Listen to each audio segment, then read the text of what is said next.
So earlier this year, Vanguard released their 2024 in-depth analysis of over 5 million 401k participants.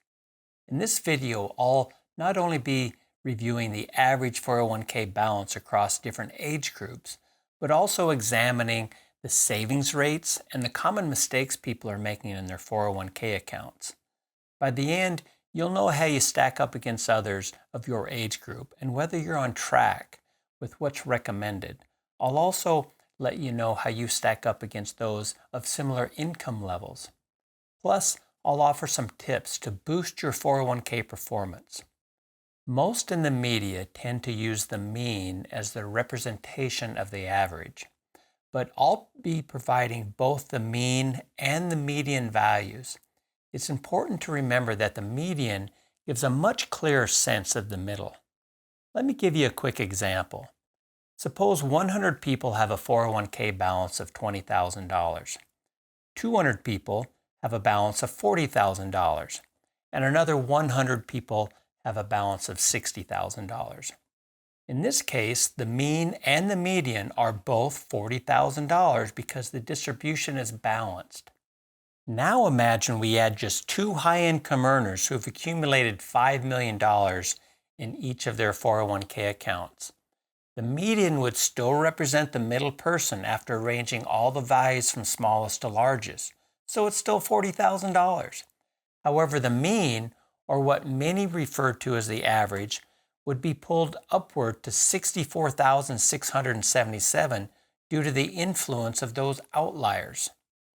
Given the ultra-wealthy in our society, referencing the median is a more accurate picture because it reflects the true midpoint. When the media reports the average, they are typically quoting the mean, which you will see is highly affected by the wealthiest individuals.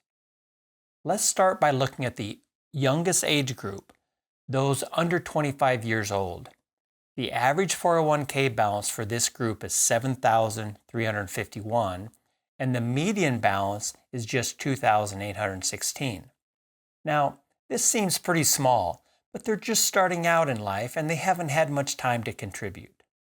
What's unfortunate, though, is only 58% of eligible individuals in this age group are participating in their company's 401k plan.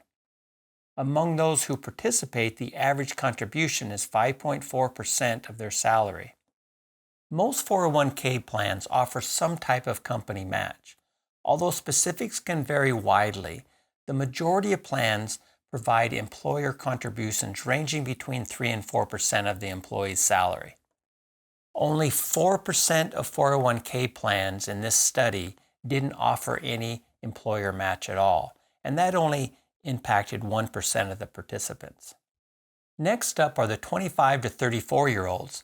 The average 401k balance for this group is $37,577, with the median balance of $14,993. At least by this age, the participation rate has increased to 83% of eligible individuals contributing to their 401k plan. But the average contribution for this group is still only 6.7%. Now, if we add in the employer contributions, these savings rates are still far below the recommended amounts. If someone gets started at the age of 25, Fidelity recommends saving 15% of your salary. If you don't start until the age of 30, then save 18%, and if you wait until the age of 35, then try saving 23%. The clock is ticking, so they say. Let's hope they are at least contributing to an IRA to bring them closer to that recommended savings rate. Let's look at a few examples. Suppose someone earning $60,000 a year at the age of 25 receives a 2% pay increase each year and invests 15% of their salary into the S&P 500. While the S&P 500 averages around a 10% rate of return over long periods of time, I'll be more conservative and factor in some fees, and we'll use an 8% rate of return. If their company matches up to 3% of their contributions, they would end up with around $3.6 million by the time they reach age 65. And the nice thing to think about here is they've only contributed $543,618 of their own money over those years. And they have over 3.6 million. Not bad. If you wait to the age of 35 to get started, though, that same person would now be earning $73,000 with all the pay increases. If they saved the same 15% of their salary and had the same company match, their balance at the age of 65 would be around 1.88 million. In other words, waiting 10 years to start saving 15% of your salary would cost you over $1.7 million. That's why the longer you wait, the bigger sacrifice you'll need to make for a secure retirement. Remember, Fidelity recommends saving 23% of your salary if you don't get started to the age of 35. Now, let me take a moment to say I'd sure appreciate you hitting that like button, and don't forget to leave some comments below. If you like the video and this channel, it really does help and it would be appreciated. Okay, next up is the 35 to 44-year-olds. The average 401k balance for this group is $91,281. And the median balance is $35,537. Remember that the median is the person in the middle, so half the people have less than $35,537. By this age, the participation rate has increased a little bit more to 86%. The average contribution rate for this group has ticked up to 7.1%, but that's still far below the recommended savings rate. But these balances fall short of what's recommended by Fidelity. They say by the age of 30, we should have an amount saved for retirement equal to our income. By the age of 35, an amount that is twice our income. And as we see from this graphic, by the age of 60, we should have 8 times our salary saved, and then what's considered full retirement age of 67, we should have 10 times our income saved for retirement. A few things to keep in mind here. First, this is based on someone who continues to work all the way to the age of 67, maintains their current lifestyle in retirement, and uses Social Security to supplement their income. If someone would like to retire at a younger age, they would need more money saved up because retirement will last longer. If someone plans to downsize their lifestyle in retirement, this will help them get by on a little less. But if someone was maybe looking forward to doing some traveling, which can be expensive, they'd need a little bit more.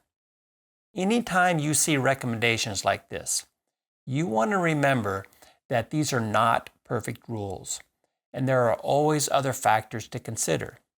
But it can be a helpful guideline to give us another benchmark to see how we're doing.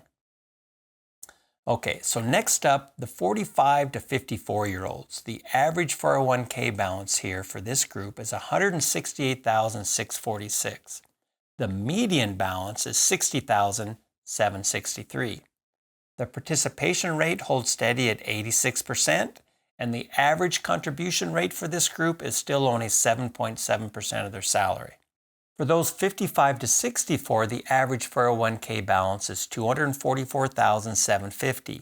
The median balance, though, is only $87,571.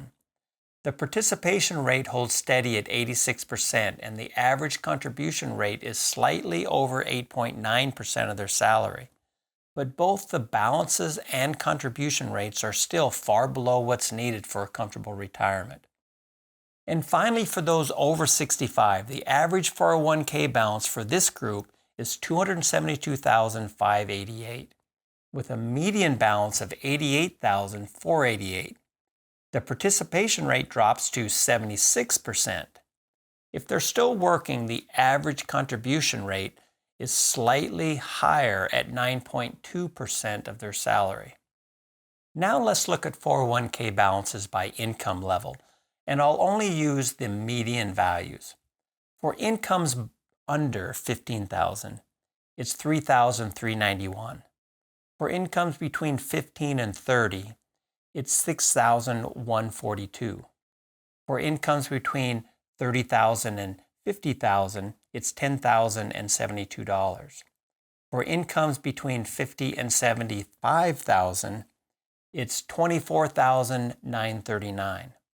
For incomes between $75,000 and $100K, it's $51,073.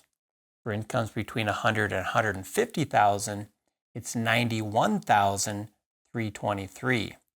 And for incomes over $150,000, it's $188,678. Participation rates also vary with income. For those making under $15,000, 40% participate. Between $15,000 and $30,000, 58% participate. Between $30,000 and $50,000, 76% participate. Between $50,000 and $75,000, 87% participate. From $75,000 up to $100,000, 89% participate. From $100,000 to $150,000, 90% participate. And for those over $150,000 of income, 95% participate. You might find it interesting that across all income levels, females are more likely than males to participate in their 401k plans. However, among those who do participate, males tend to contribute a slightly higher percentage of their salary, and therefore they have a slightly higher median balance. What about performance? In 2023, the S&P 500 was up over 26%, yet the average 401k balance was up only 18%.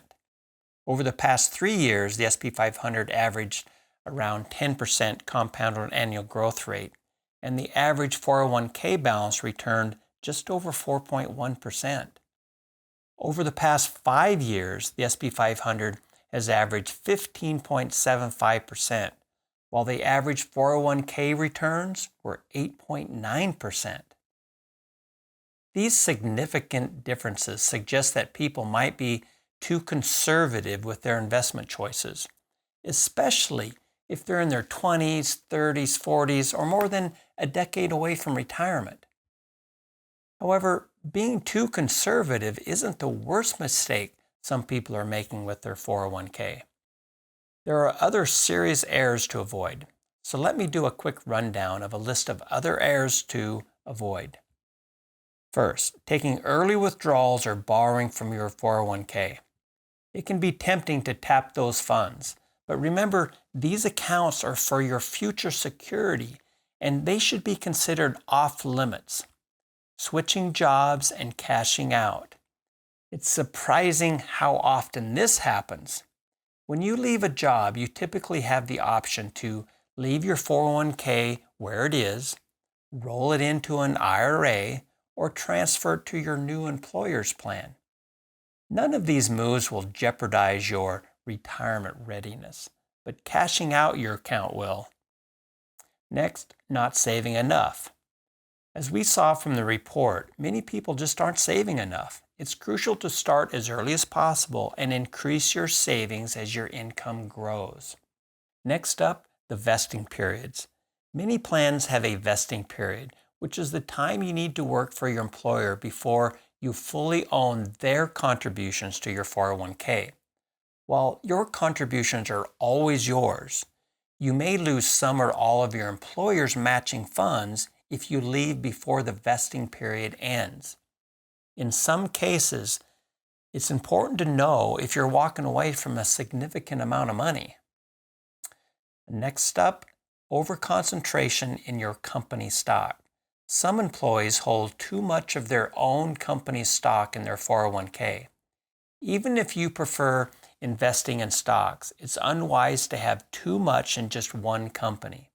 Instead, consider low-cost ETFs for the broad market with low expense ratios. Now, choosing between a traditional 401k and a Roth 401k, if you have the choice, there are some important considerations. And to fully understand this, check out this video right here, and I'll leave a link to that below. It'll be a big help to you. Now, not keeping beneficiaries current is another problem. Life happens. People get divorced, have children, some people pass away. So it's essential to keep your beneficiaries that are listed on your accounts the way you want them. The next thing, you want to make sure you get all the free money of your employer match. Always contribute enough to get the full match from your company. That's free money, and it's immediate 100% return. However, before maxing out your 401k, there might be better investment options. I've covered the optimal orders for investments in another video right here, and I'll link it below as well. 401k plans are great and so beneficial for a secure retirement, and you want to take full advantage of them and avoid the common mistakes. I would love to hear your thoughts on how your 401k has been doing over the last few years and what your company matches. So please leave some comments below, hit the like button. Thank you for watching.